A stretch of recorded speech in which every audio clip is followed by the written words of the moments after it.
Hello ನನ್ನ YouTube family ಎಲ್ಲರಿಗೂ welcome ಮಾಡ್ತಾ ವಿಡಿಯೋ ಸ್ಟಾರ್ಟ್ ಮಾಡ್ತಾ ಇದ್ದೀನಿ. ಇವತ್ತಿನ ವ್ಲಾಗ್ ಬಂದು ನನ್ನ ಒಂದು ಸಿಂಪಲ್ ಡೇ ಹಾಗೆ ಒಂದು ಸಿಂಪಲ್ ಹೇರ್ ಕೇರ್ ಜೊತೆಗೆ ನನ್ನ ಯೂಟ್ಯೂಬ್ ಇನ್ಕಮ್ ಬಗ್ಗೆ ಅಂದರೆ ಯೂಟ್ಯೂಬ್ ಬಗ್ಗೆ ಸ್ವಲ್ಪ ಇನ್ಫಾರ್ಮೇಷನ್ ಕೊಡ್ತೀನಿ. ಆ್ಯಂಡ್ ನಮ್ಮ ಪುಟಾಣಿಯ 6 ಮಂತ್ ಬರ್ತ್ಡೇ ಮೇಕ್ ಓವರ್ ಅಂದರೆ ಡೆಕೋರೇಷನ್ ವಿಡಿಯೋನ ಪೋಸ್ಟ್ ಮಾಡಿದ್ದೀನಿ. ವಿಡಿಯೋ ನೋಡ್ತಾ ಹೋದರೆ ಮಧ್ಯದಲ್ಲಿ ನಿಮಗೆ ಸಿಗುತ್ತೆ. ಆ್ಯಂಡ್ ಇನ್ನೊಂದು ನಮ್ಮ ತಮ್ನೈಲ್ ಅಂದರೆ ಯೂಟ್ಯೂಬ್ ತಮ್ನೈಲ್ನ ನಾವು ಕ್ರಿಯೇಟಿವ್ ಆಗಿ ಒಂದು ಡೆಕೋರೇಟ್ ಮಾಡಬೇಕಾಗುತ್ತೆ. ಹಾಗಾಗಿ ತಮ್ನೈಲು ಎಷ್ಟೋ ಜನ ಫೇಕ್ ಅಂತಾರೆ. ಸೊ ಅದರೊಳಗಡೆ ಇರೋ ಇನ್ಫಾರ್ಮೇಷನ್ನು ಕೊಟ್ಟಿರೋ ಡೀಟೇಲ್ಸ್ ಎಲ್ಲ ಖಂಡಿತವಾಗ್ಲೂ ನಿಜವಾದದ್ದು. ಯಾರ್ಯಾರು ಎಕ್ಸ್ಪೀರಿಯೆನ್ಸ್ ಮಾಡ್ತಿರೋ ಅವ್ರಿಗೆ ಮಾತ್ರ ಗೊತ್ತಾಗಿರುತ್ತೆ. ಸೊ ಈಗ ವಿಡಿಯೋ ಸ್ಟಾರ್ಟ್ ಮಾಡೋಣ. ಇಲ್ಲಿ ನಾನು ಮೊದಲನೇದಾಗಿ ಹೇರ್ ಪ್ಯಾಕ್ಸ್ನ ರೆಡಿ ಮಾಡ್ಕೋತಾ ಇದ್ದೀನಿ. ಅದಕ್ಕೆ ಏನು ಬೇಕು ಅಂತ ಅಂದರೆ ಇದು ಆಲ್ಮೋಸ್ಟ್ ಎಲ್ಲರ ಮನೆ ಹತ್ರನೂ ಸಿಗುತ್ತೆ. ದಾಸವಾಳದ ಹೂವು ಆಗಲಿ, ಎಲೆ ಆಗಲಿ ಅಥವಾ ಅದ್ರದ್ದು ಸ್ವಲ್ಪ ಚಿಗುರಿರುತ್ತಲ್ಲ ಅದಾಗಲಿ, ಅದಂತೂ ತುಂಬ ಯೂಸ್ಫುಲ್ ಆಗುತ್ತೆ ಹೇರ್ ಕೇರ್ ರೋಟೀನಲ್ಲಿ. ಖಾಲಿ ಒಂದೇ ಹೂವು ಮತ್ತು ಎಲೆ ಇಟ್ಕೊಂಡು ನಾವು 2 ಥರ ಅಂದರೆ ಒಂದು ಹೇರ್ ಟೋನರ್ ಆಗಿ ಮಾಡ್ಕೋಬೋದು ಅಥವಾ ಹೇರ್ ಕಂಡೀಷ್ನರ್ ಆಗಿ ಮಾಡ್ಕೋಬೋದು, ಜೊತೆಗೆ ಹೇರ್ ಪ್ಯಾಕ್ಸ್ ಆಗೂ ಮಾಡ್ಕೋಬೋದು. ನಾನಿಲ್ಲಿ ಅಟ್ ಎ ಟೈಮ್ 2 ಥರ ಅಂದರೆ ಒಂದು ಹೇರ್ ಟೋನರ್ನ ರೆಡಿ ಮಾಡ್ತಾ ಇದ್ದೀನಿ ಆ್ಯಂಡ್ ಹೇರ್ ನ್ಯಾಚುರಲ್ ಕಂಡೀಷ್ನರ್ ಆಗಿ ಒಂದು ರೆಡಿ ಮಾಡ್ತಾ ಇದ್ದೀನಿ, ಜೊತೆಗೆ ಹೇರ್ ಪ್ಯಾಕ್ಸ್ನ ರೆಡಿ ಮಾಡ್ತಾ ಇದ್ದೀನಿ. ನಾವು ಎಲೆ ಎಲ್ಲ ಏನು ಬಿಡಿಸಿಟ್ಟಿರ್ತೀವಿ ಅದನ್ನು ನಾವು ಮೊದಲು ಸ್ವಲ್ಪ ಕ್ಲೀನ್ ಮಾಡ್ಕೋಬೇಕಾಗುತ್ತೆ. ಯಾಕಂದರೆ ಅದ್ರ ಮೇಲೆ ಸ್ವಲ್ಪ ಡಸ್ಟು ಮತ್ತು ಕೀಟಗಳೆಲ್ಲ ಇರುತ್ತಲ್ಲ ಅದನ್ನೆಲ್ಲ ನೀಟಾಗಿ ತೆಗೆದು ನಾವು ಸ್ವಲ್ಪ ವಾಶ್ ಮಾಡಬೇಕಾಗುತ್ತೆ. ಯಾಕಂದರೆ ಡಸ್ಟು ಅದು ಇದು ಎಲ್ಲ ಇರುತ್ತಲ್ಲ, ಹಾಗಾಗಿ ಏನೇ ಒಂದಾಗಲಿ ನಾವು ವಾಶ್ ಮಾಡಿ ಯೂಸ್ ಮಾಡಬೇಕಾಗುತ್ತೆ.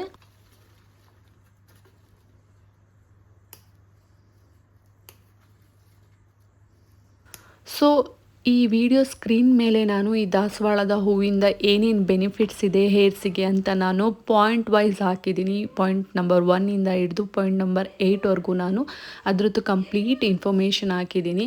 ನಾವು ಏನೇ ಒಂದು ಇನ್ಫಾರ್ಮೇಷನ್ನು ಅಥವಾ ಏನೇ ಒಂದು ಡೀಟೇಲ್ಸು ನಾವು ಕೊಡಬೇಕು ಅಂದರೆ ಅದರದ್ದು ಮೊದಲೇ ನಾನು ತಿಳ್ಕೊಂಡಿರಬೇಕಾಗುತ್ತೆ. ಯಾಕಂದರೆ ಅದು ಇನ್ನೊಬ್ಬರು ಅದನ್ನು ಪ್ರಯೋಗ ಮಾಡಿದ ಮೇಲೆ ಏನಾದರೂ ಆಗುತ್ತೆ ಅಥವಾ ಏನಾದರೂ ಸೈಡ್ ಎಫೆಕ್ಟ್ಸ್ ಆಗ್ಬೋದು. ಹಾಗಾಗಿ ಇವೆಲ್ಲ ನ್ಯಾಚುರಲ್ ಇಂಗ್ರೀಡಿಯೆಂಟ್ಸ್ ಅಲ್ವಾ, ಸೊ ಹಾಗಾಗಿ ಯಾವುದೇ ರೀತಿ ಸೈಡ್ ಎಫೆಕ್ಟ್ಸ್ ಆಗಲ್ಲ. ಆ್ಯಂಡ್ ಅದ್ರ ಬಗ್ಗೆ ತಿಳ್ಕೊಂಡೇ ನಾವಿಲ್ಲಿ ಇನ್ಫಾರ್ಮೇಷನ್ ಕೊಡಬೇಕಾಗುತ್ತೆ. ನೀವು ನೋಡ್ತಿರ್ತೀರಾ ದಾಸವಾಳದ ಹೂವಿಂದ ಏನೆಲ್ಲ ಪ್ರಾಡಕ್ಟ್ಸ್ ಇದೆ. ಶ್ಯಾಂಪೂ ಆಗಲಿ, ಕಂಡೀಷ್ನರ್ ಆಗಲಿ, ಈವನ್ ಏರ್ ಆಯಿಲಲ್ಲೂ ಕೂಡ ಈ ಒಂದು ಎಕ್ಸ್ಟ್ರಾಕ್ಟಿಂದ ಯೂಸ್ ಮಾಡಿರ್ತಾರೆ.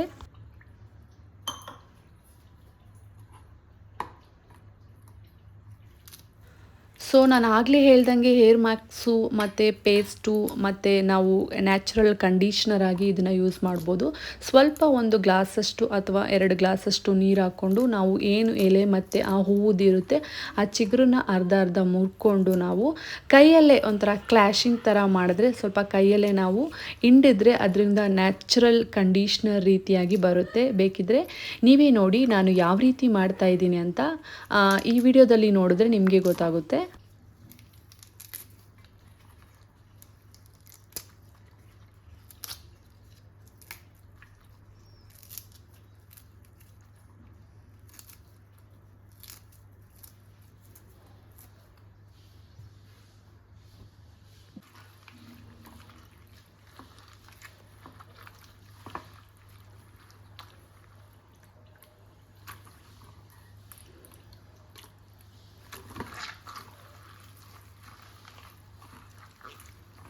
ಸೊ ಇಷ್ಟೇ, ನಾವು ಕೈಯಲ್ಲೇ ಒಂದು ಕ್ಲ್ಯಾಶ್ ರೀತಿಯಾಗಿ ಮಾಡಿದ್ರೆ ಎಲೆ ಮತ್ತು ಹೂವನ್ನೆಲ್ಲ ಆಲ್ರೆಡಿ ಅಲ್ಲಿ ನ್ಯಾಚುರಲ್ ಕಂಡೀಷ್ನರ್ ಆಗಿ ರೆಡಿಯಾಗಿರುತ್ತೆ. ಸ್ಮೂತ್ ಆ್ಯಂಡ್ ಶೈನಿ ಆಗಿ ಸ್ವಲ್ಪ ನೋಡಿ ಇದು ಲೋಳೆ ಥರ ಬರ್ತಾ ಇರುತ್ತೆ. ಸೊ ಇದು ನಾವು ಕಂಡೀಷ್ನರ್ ಆಗಿ ಯೂಸ್ ಮಾಡ್ಬೋದು. ಸೊ ಇದನ್ನು ಸಪ್ರೇಟ್ ಮಾಡಿಕೊಂಡು ಅದರೊಳಗಡೆ ಇರೋ ಹೂವು ಮತ್ತು ಆ ಎಲೆ ಏನಿರುತ್ತೆ ಅದನ್ನು ಸಪ್ರೇಟ್ ಮಾಡ್ಕೊಬಿಡೋಣ. ಸೊ ಈ ಒಂದು ಕಂಡೀಷ್ನರ್ನ ನಾವು ಒಂದ್ಸಲ ಯೂಸ್ ಮಾಡ್ಕೋಬೋದು, ಈವನ್ ಟೋನರ್ ಆಗಿ ಯೂಸ್ ಮಾಡ್ಬೋದು, ಜೊತೆಗೆ ಶ್ಯಾಂಪೂ ಅಥವಾ ಕಂಡೀಷ್ನರ್ ಆಗಿ ಯೂಸ್ ಮಾಡ್ಬೋದು. ಈ ಒಂದು ಎಲೆ ಮತ್ತು ಹೂವುದೇನಿರುತ್ತೆ ಅದನ್ನು ನಾವು ಪೇಸ್ಟ್ ಮಾಡಿಕೊಂಡ್ರೆ ಹೇರ್ ಪ್ಯಾಕ್ ರೆಡಿ ಆಗುತ್ತೆ. ಸೊ ಇವಾಗ ಇದನ್ನು ಸಪ್ರೇಟ್ ಮಾಡ್ಕೊಬಿಡೋಣ ನಾವು.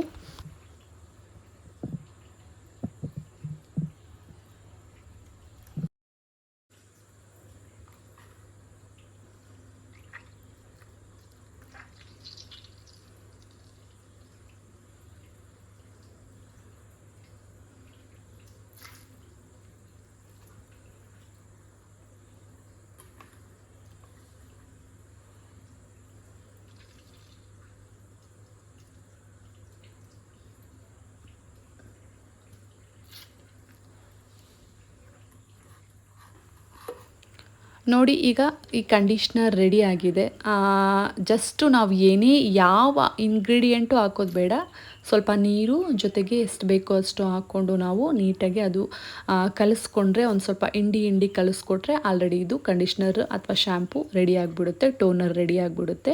ಇದನ್ನು ನಾನು ನೆಕ್ಸ್ಟು ವಾಶಲ್ಲಿ ಯೂಸ್ ಮಾಡ್ತೀನಿ. ಅಂದರೆ ನಾವು ಫ್ರಿಜ್ಜಲ್ಲಿ ಇಟ್ಟು ಸ್ಟೋರ್ ಮಾಡಿದ್ರೆ 2 ದಿನದವರೆಗೂ ಸ್ಟೋರ್ ಮಾಡ್ಬೋದು. ಇವಾಗೆ ಒಟ್ಟಿಗೆ ಎರಡೆರಡು ರೀತಿಯಾಗಿ ಹೇರ್ ಪ್ಯಾಕ್ಸು, ಹೇರ್ ಟೋನರ್ ಹಾಕೋದು ಬೇಡ. ಜಸ್ಟ್ ಒಂದು ಹೇರ್ ಪ್ಯಾಕ್ಸ್ ಹಾಕಿದ್ರೆ ಸಾಕು. ನಾನು ಈ ಒಂದು ಟೋನರ್ ಏನಿದೆ ಅಂದರೆ ನ್ಯಾಚುರಲ್ ಕಂಡೀಷ್ನರು, ಇದನ್ನು ನೆಕ್ಸ್ಟ್ ವಾಶಲ್ಲಿ ಯೂಸ್ ಮಾಡ್ತೀನಿ. ಹಾಗಾಗಿ ನಾನು ಇದನ್ನು ಫ್ರಿಜ್ಜಲ್ಲಿ ಸ್ಟೋರ್ ಮಾಡಿಟ್ಟು ಎತ್ತಿಟ್ಕೊತಾ ಇದ್ದೀನಿ. ಈ ಒಂದು ದಾಸವಾಳದ ಹೂವಿಂದ ಹೊಸ ಹೇರ್ಸ್ ಬರೋದಕ್ಕೆ, ಜೊತೆಗೆ ಹೇರ್ಸು ಲಾಂಗ್ ಬೆಳೆಯೋದಕ್ಕೆ, ಡ್ಯಾಂಡ್ರಫ್ ಕಂಟ್ರೋಲ್ ಆಗೋದಕ್ಕೆ, ನ್ಯಾಚುರಲ್ ಸಿಲ್ಕಿ ಸ್ಮೂತಾಗಿ ಕಂಡೀಷ್ನರ್ ಮಾಡೋದಕ್ಕೆ ತುಂಬ ಯೂಸ್ ಆಗುತ್ತೆ. ಆ್ಯಂಡ್ ತುಂಬ ಏನೇನೋ ಯೂಸಸ್ ಇದೆ. ಬೇಕಿದ್ರೆ ನೀವು ಗೂಗಲ್ ಮಾಡಿ ನೋಡಿ, ಸಿಗುತ್ತೆ. ನನ್ನ ಒಂದು ವಿಡಿಯೋ ಸ್ಕ್ರೀನ್ ಮೇಲೆ ನಾನು ಪಾಯಿಂಟ್ ವೈಸ್ ಇದ್ರದ್ದು ಬೆನಿಫಿಟ್ಸ್ ಹಾಕಿದ್ದೀನಿ, ಬೇಕಿದ್ರೆ ಅದನ್ನು ಒಮ್ಮೆ ಚೆಕ್ ಮಾಡಿ.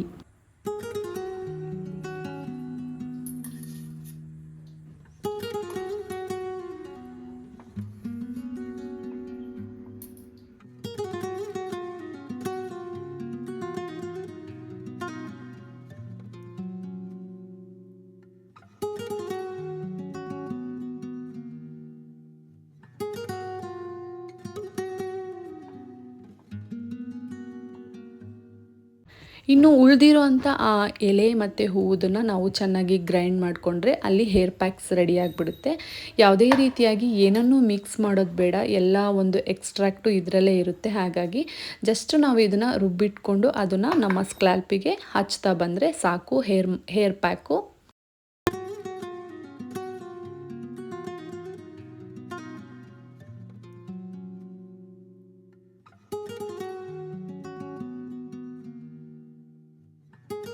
ಯಾವ ರೀತಿ ಇದೆ ಅಂತ ನೀವೇ ನೋಡಿ. ಸ್ಮೂತ್ ಆ್ಯಂಡ್ ಶೈನಿ ಆ್ಯಂಡ್ ಏನೋ ಒಂಥರ ಜೆಲ್ ರೀತಿಯಾಗಿದೆ. ಹಚ್ತಾ ಬಂದರೆ ನಮಗೆ ನಿಜವಾಗ್ಲೂ ರಿಸ್ಕು ಅನಿಸಲ್ಲ, ಕೂದಲು ಸಿಕ್ಕಾಕೊಳೋದು ಇಲ್ಲ, ಅಷ್ಟು ರಫು ಇಲ್ಲ. ಆರಾಮಾಗಿ ಈಸಿಯಾಗಿ ನಾವು ಸ್ಕ್ಯಾಲ್ಪಿಗೆ ಹಚ್ಬೋದು ಈ ಒಂದು ಪೇಸ್ಟ್ನ.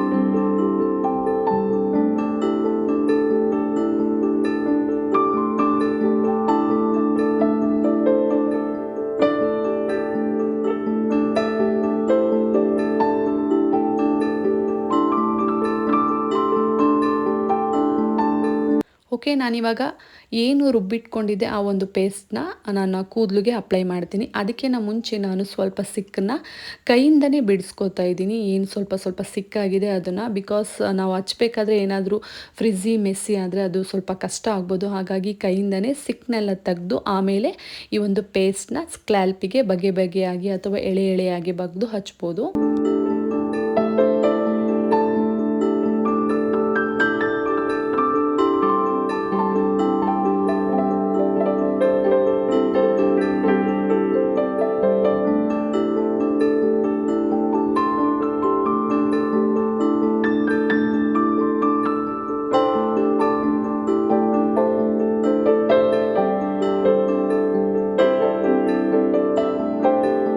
ಫಸ್ಟು ನಾನಿಲ್ಲಿ ಆಲ್ಮೋಸ್ಟ್ ಸ್ಕ್ಯಾಲ್ಪಿಗೆ ಪ್ರಿಫರೆನ್ಸ್ ಕೊಡ್ತಿರೋದು. ಸೊ ಫುಲ್ಲು ನನ್ನ ಆಲ್ ಓವರ್ ಸ್ಕ್ಯಾಲ್ಪಿಗೆ ಹಚ್ಚಿ ಸ್ವಲ್ಪ ಮಸಾಜ್ ಕೊಡ್ತಾ ಬರ್ತೀನಿ.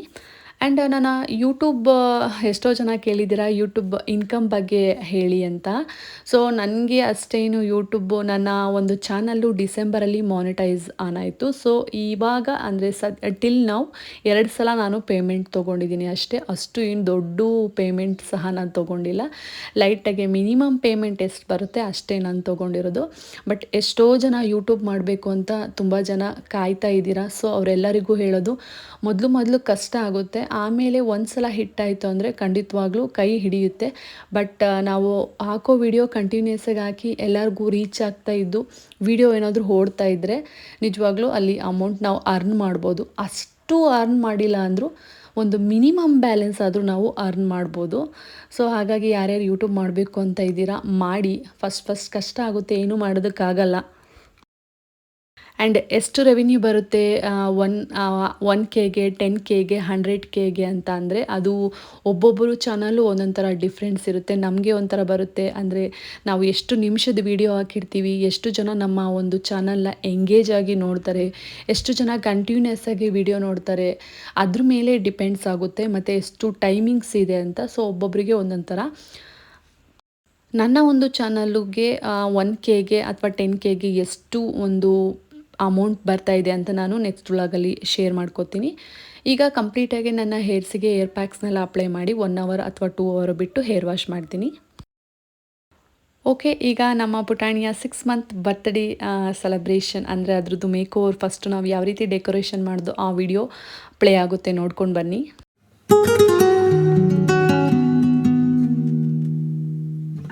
ಪ್ರತಿಯೊಬ್ಬ ತಂದೆ ತಾಯಿಗೂ ಕೂಡ ಮಕ್ಕಳಾದಮೇಲೆ ಅದು ಪ್ರಪಂಚನೇ ಬೇರೆ ಥರ ಆಗುತ್ತೆ, ಅದರದ್ದು ಲೋಕನೇ ಬೇರೆ ಥರ ಆಗುತ್ತೆ. ಮೊದಲು ನಾವು ಹೇಗಿದ್ದೋ ಮಗು ಆದಮೇಲೆ ಹೇಗಿರುತ್ತೆ ಅಂತ ಒಂದು ಎಕ್ಸ್ಪೀರಿಯೆನ್ಸ್ ಮಾಡಿರೋರಿಗೆ ಗೊತ್ತಾಗುತ್ತೆ. ನಮ್ಮ ಸರ್ವಸ್ವನೂ ಕೂಡ ಮಕ್ಕಳೇ ಆಗ್ತಾರೆ. ಸೊ ನಾವು ಕಾಲೇಜ್ ಡೇಸಲ್ಲಾಗಲಿ ಅಥವಾ ನಮ್ಮ ಒಂದು ಚೈಲ್ಡ್ಹುಡ್ ಡೇಸಲ್ಲಾಗಲಿ ಇನ್ನೊಂದು ಡೇಸಲ್ಲಾಗಲಿ ನಮ್ಮ ಒಂದು ನಾವೇ ಎಲ್ಲ ನಮಗೆ ಅದು ಮಾಡಬೇಕು ಇದು ಮಾಡಬೇಕು ಅಂತ ನಮ್ಮ ಬಗ್ಗೆ ನಾವು ಯೋಚನೆ ಮಾಡ್ತಾ ಇರ್ತೀವಿ. ಬಟ್ ಮಗು ಆದಮೇಲೆ ಅದು ಉಲ್ಟಾ ಆಗುತ್ತೆ. ಒಂದು ಫ್ಯಾಮಿಲಿ ಅಂತ ಬಂದಮೇಲೆ, ಮದುವೆ ಆದಮೇಲೆ, ಮಗು ಆದಮೇಲೆ ಅದೊಂಥರ ಲೈಫ್ ಕಂಪ್ಲೀಟ್ ಆದ ಹಾಗೆ. ಸೊ ಎಲ್ಲರಿಗೂ ಕೂಡ ತಮ್ಮ ತಮ್ಮ ಮಕ್ಕಳದು ಬರ್ತ್ಡೇ ಸೆಲೆಬ್ರೇಷನ್ ಮಾಡಬೇಕು, 6 ಮಂತ್ ಆಗಲಿ ಅಥವಾ 1 ಇಯರ್ದಾಗಲಿ ಅವೆಲ್ಲ ನೆನಪುಗಳನ್ನ ರೀಕ್ರಿಯೇಟ್ ಮಾಡಬೇಕು ಅಂತ ತುಂಬ ಆಸೆ ಇರುತ್ತೆ. ಸೊ ನಾವು ಇಲ್ಲಿ ನಮ್ಮ ಪುಟಾಣಿದು 6 ಮಂತ್ ಬರ್ತ್ಡೇ ಫೋಟೋಶೂಟ್ನ ಮಾಡ್ತಾಯಿದ್ದೀವಿ. ಖುಷಿಯಿಂದನೇ ಮಾಡ್ತಾಯಿದ್ದೀವಿ. ನಾನು, ನನ್ನ ಹಸ್ಬೆಂಡು, ಅಮ್ಮ ಮತ್ತು ಅಪ್ಪ ಎಲ್ಲರೂ ಕೂಡ ಒಂದು ಡೆಕೋರೇಷನ್ ಮಾಡಿದ್ದೀವಿ.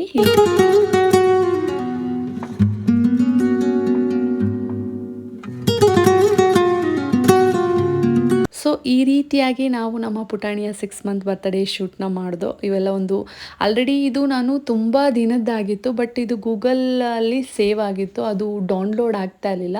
ಸೊ ಈಗ ರೀಸೆಂಟಾಗಿ ಡೌನ್ಲೋಡ್ ಮಾಡಿಕೊಂಡು ಒಂದು ಯೂಟ್ಯೂಬಲ್ಲಿ ಹಾಕಿದ್ರೆ ನಾವು ಯಾವಾಗ ಬೇಕಾದರೂ ನೋಡ್ಬೋದು, ಮೆಮೊರಿ ಆಗಿರುತ್ತೆ ಅಂತ ನಾನು ಇಲ್ಲಿ ಪೋಸ್ಟ್ ಮಾಡ್ತಾಯಿದ್ದೀನಿ. ಜಸ್ಟ್ ಇದು ಮೇಕ್ ಓವರ್ ವಿಡಿಯೋ ಆಗಿರುತ್ತೆ, ಸೆಲೆಬ್ರೇಷನ್ ವಿಡಿಯೋ ನೆಕ್ಸ್ಟ್ ವ್ಲಾಗಲ್ಲಿ ಬರುತ್ತೆ. ನಾನು ಈ ವಿಡಿಯೋದಲ್ಲಿ ಮುಖಾಂತರ ಕೇಳ್ಕೊಳೋದೆ ಅಂದರೆ ಪ್ರತಿಯೊಬ್ಬ ತಂದೆ ತಾಯಿಗೂ ಅಂದರೆ ಪ್ರತಿಯೊಬ್ಬ ಹೆಣ್ಮಗಳಿಗೂ ಕೂಡ ತಾಯ್ತನದ ಭಾಗ್ಯ ಸಿಗಬೇಕು. ಎಲ್ಲರೂ ಕೂಡ ತಾಯ್ತನದ ಭಾಗ್ಯ ಅನುಭವಿಸ್ಬೇಕು. ಅದು ಒಂಥರ ಏನಂತಾರೆ, ಅದೊಂಥರ ಮ್ಯಾಜಿಕಲ್ ಡೇಸು, ಅದಕ್ಕಿರೋ ಪವರು ಬೇರೆ ಯಾವುದಕ್ಕೂ ಇಲ್ಲ. ಸೊ ಎಲ್ಲರಿಗೂ ಆ ಒಂದು ಭಾಗ್ಯ ಸಿಗಲಿ ಅಂತ ನಾನು ಕೇಳ್ಕೊತಾ ಇದ್ದೀನಿ. ನಿಜವಾಗ್ಲೂ ಮನಸ್ಫೂರ್ತಿಯಾಗಿ ನಾನು ಕೇಳ್ಕೊತಾ ಇದ್ದೀನಿ. ಬಿಕಾಸ್ ನಾವು ಏನೇ ಮಾಡಿದರೂ ಏನೇ ಇದ್ದರೂ ಇದು ಮಗು ಆದಮೇಲೆ ಅನ್ನೋ ಜೀವನ ಇದೆಯಲ್ಲ, ಅದೊಂಥರ ಖುಷಿ ಕೊಡೋ ಜೀವನ, ಅದು ಎಲ್ಲರಿಗೂ ಸಿಗಬೇಕು ಅನ್ನೋದು ನನ್ನ ಆಸೆ. ತುಂಬ ಜನ ಹೇಳ್ತಾಯಿದ್ರು ವ್ಲಾಗ್ಸು, ಹೇರ್ ಕೇರ್ಸು ಅದು ಇದು ಎಲ್ಲ ಮಿಕ್ಸಾಗಿ ಮಾಡಿ ಅಂತ. ಹಾಗಾಗಿ ನಾನು ಇನ್ನು ಬರೋ ವೀಡಿಯೋಸ್ಗಳನ್ನೆಲ್ಲ ಮಿಕ್ಸಾಗಿ ಮಾಡ್ತಾಯಿದ್ದೀನಿ. ಸೊ ಹೇರ್ ಕೇರ್ ಆಗಲಿ ಅಥವಾ ಒಂದು ನನಗೆ ಯಾವ್ಯಾವ ರೀತಿಯಾಗಿ ಫ್ಯಾಮಿಲಿ ವ್ಲಾಗ್ನ ಶೇರ್ ಮಾಡಬೇಕು ಅಂದ್ಕೊಂಡಿದ್ದೀನಿ. ಅಂದರೆ ಯಾವಾದರೂ ಒಂದು ಮೆಮೊರಬಲ್ ಆಗಿರೋ ಫ್ಯಾಮಿಲಿ ವ್ಲಾಗ್ಸ್ ಆಗಲಿ ಶೇರ್ ಮಾಡ್ಕೋತೀನಿ. ಆ್ಯಂಡ್ ಎಲ್ಲ ಕೂಡ ರೋಟೀನ್ ಆಗಲಿ ಮಿಕ್ಸಪ್ ಆಗಿ ವಿಡಿಯೋ ಮಾಡ್ತೀನಿ. ಸೊ ಇದಿಷ್ಟು ಇವತ್ತಿನ ವಿಡಿಯೋ ಆಗಿತ್ತು. ಆ್ಯಂಡ್ ಇದು ನಮ್ಮ ಪುಟಾಣಿಯ birthday makeover video full ಒಂದು ಪ್ಲೇ ಆಗುತ್ತೆ, ಅದನ್ನು ನೋಡ್ಕೊಂಡು ಬನ್ನಿ. ಮತ್ತು ನೆಕ್ಸ್ಟ್ ವ್ಲಾಗಲ್ಲಿ ಮತ್ತೊಂದು ಹೇರ್ ಕೇರ್ ವಿಡಿಯೋ ಜೊತೆಗೆ ಇದರದ್ದು ಕಂಟಿನ್ಯೂಯೇಷನ್ ವ್ಲಾಗ್ ಏನಿದೆ ಅಂದರೆ ಸೆಲೆಬ್ರೇಷನ್ ವ್ಲಾಗು, ಅದು ಕೂಡ ಕಂಟಿನ್ಯೂ ಆಗುತ್ತೆ. ಸೊ ಇದು ಇವತ್ತಿನ ವಿಡಿಯೋ ಆಗಿತ್ತು. ವಿಡಿಯೋ ಇಷ್ಟ ಆಗಿದ್ದರೆ ಒಂದು ಲೈಕ್ ಮಾಡಿ, ಸಬ್ಸ್ಕ್ರೈಬ್ ಮಾಡಿಕೊಂಡು ವಿಡಿಯೋ ನೋಡಿ ಅಂತ ಕೇಳ್ಕೊತೀನಿ ಅಷ್ಟೇ, ಬೇರೆ ಏನೂ ಇಲ್ಲ.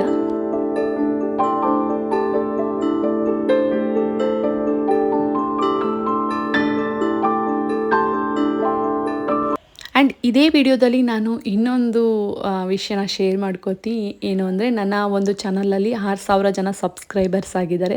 ಸೊ ಮುಂದೆ ಒಂದು 10K ಸಬ್ಸ್ಕ್ರೈಬರ್ಸ್ ಕಂಪ್ಲೀಟ್ ಆದಮೇಲೆ ನಾನು ಗಿವ್ ಅವೇ ಅನ್ನೋ ಒಂದು ಕಾನ್ಸೆಪ್ಟನ್ನ ಇಟ್ಕೊಂಡಿದ್ದೀನಿ. ಅಂದರೆ ನಿಮ್ಮ ಒಂದು ಯಾರ್ಯಾರು ವಿಡಿಯೋ ನೋಡ್ತೀರಾ, ನಿಮ್ಮ ಸಪೋರ್ಟಿಂದಲೇ ನಮ್ಮ ಚಾನಲ್ ಇಷ್ಟು ಸಬ್ಸ್ಕ್ರೈಬರ್ಸ್ನ ಪಡ್ಕೊಂಡಿರೋದು, ಇಷ್ಟು ವ್ಯೂಸ್ನ ಪಡ್ಕೊಂಡಿರೋದು. ಹಾಗಾಗಿ ನನ್ನ ಒಂದು ಇನ್ಕಮಲ್ಲಿ ನಾನು ಸ್ವಲ್ಪ ಅಮೌಂಟ್ ಅಂದರೆ ಒಂದು 10 ಜನ 20 ಜನ ಅಷ್ಟು ಜನಕ್ಕೆ ಏನಾದರೂ ಒಂದು ಗೇಮ್ ಥರ ಆಡಿಸಿ ನಾನು ಅವ್ರಿಗೆ ಗಿವ್ ಅವೇ ಮಾಡಬೇಕು ಅಂದ್ಕೊಂಡಿದ್ದೀನಿ.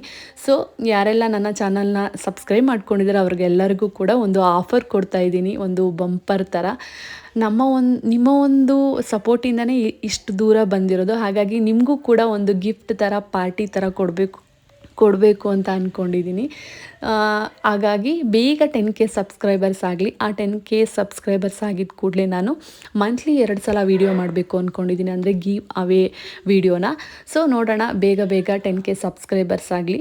ನಿಜವಾಗ್ಲೂ ಖಂಡಿತವಾಗ್ಲೂ ನಾನು ಗಿಫ್ಟ್ಸ್ ಅಂತೂ ರಿಟರ್ನ್ ಮಾಡ್ತೀನಿ ನನ್ನ ಸಬ್ಸ್ಕ್ರೈಬರ್ಸ್ಗೆ. ಈ ಒಂದು ವಿಷಯನ ಶೇರ್ ಮಾಡಬೇಕು ಅಂದ್ಕೊಂಡಿದ್ದೆ, ಮಾಡಿದ್ದೀನಿ. ನೋಡೋಣ, ಬೇಗ 10K ಸಬ್ಸ್ಕ್ರೈಬರ್ಸ್ ಆದರೆ ಆ ವಿಡಿಯೋನೂ ಮಾಡ್ತೀನಿ.